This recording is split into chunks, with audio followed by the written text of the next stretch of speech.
Calmness is a skill, mastering the Stoic mind. In a world spinning faster than ever, notifications buzzing, deadlines looming, chaos creeping in from every corner, we often think calmness is a gift only a few lucky souls are born with. But what if I told you? Calmness isn't something you're born with. What if it's not passive at all? What if calmness is a skill, a practiced art, a muscle you strengthen daily? That's what the ancient Stoics believed. And if you're willing to listen, not just with your ears, but with your spirit, what Marcus Aurelius and Epictetus taught centuries ago may be the key to mastering this elusive power. Because in truth, calmness isn't found, it's forged. Most people believe calmness is a temperament. They say, she's just naturally calm, or he doesn't let anything get to him. But calmness, in the Stoic sense, is not about personality. It's not reserved for the quiet, the shy, or the unbothered. Marcus Aurelius was emperor of Rome, a man who led armies and ruled an empire, and still he wrote, "You have power over your mind, not outside events. Realize this, and you will find strength." In that sentence is the secret. Calmness isn't about avoiding stress. It's about confronting it and not letting it control you. Epictetus, born a slave, later became one of the most revered philosophers in Stoic history. He taught something radical, that our peace doesn't come from the world, but from our judgments of the world. He said, "It's not what happens to you, but how you react to it that matters." Think about that. Two people can experience the same challenge, losing a job, receiving criticism, being cut off in traffic, and respond entirely differently. One spirals, the other stays centered. What makes the difference? It's not the event, it's the interpretation. And Epictetus believed that interpretation is something we can train. So how do we train calmness? Start with awareness. Stoics practiced what we'd now call mindfulness. They regularly stepped outside themselves and asked, "Why am I reacting this way? Is this in my control? What judgment have I placed on this moment?" When a Stoic feels anger rise, they don't indulge it. They observe it. They don't say, "I am angry," but rather, "Anger is arising." That subtle shift turns emotion into information. And information is manageable. The calm person isn't calm because nothing bothers them. They're calm because they've trained themselves to pause, to breathe, to decide, instead of react. Calmness isn't mastered in a moment. It's built over time, like a house, one brick at a time. Marcus Aurelius wrote daily in his journal, reminding himself of his principles, even as emperor. He didn't wait for peace to find him. He sought it deliberately.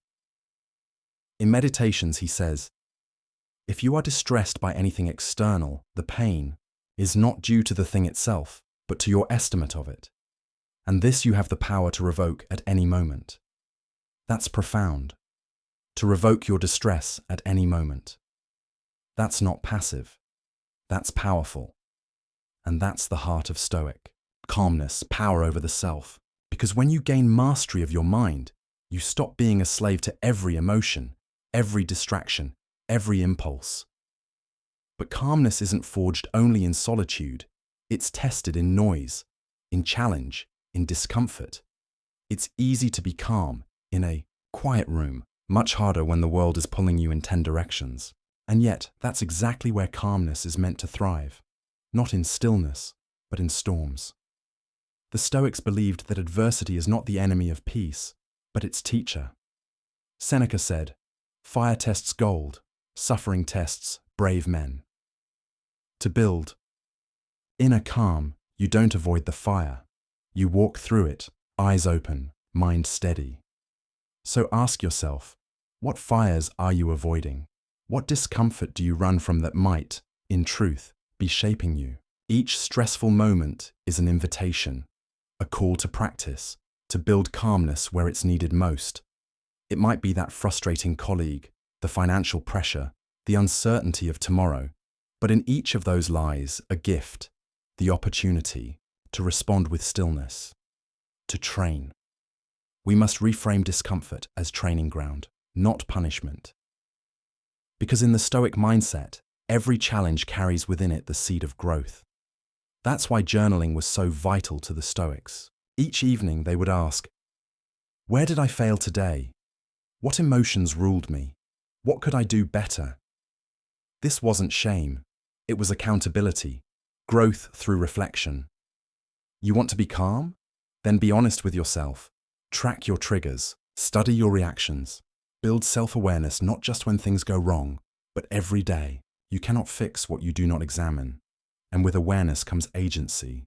You begin to realize, I don't need to respond to every insult. I don't need to defend every opinion. I don't need to control every outcome.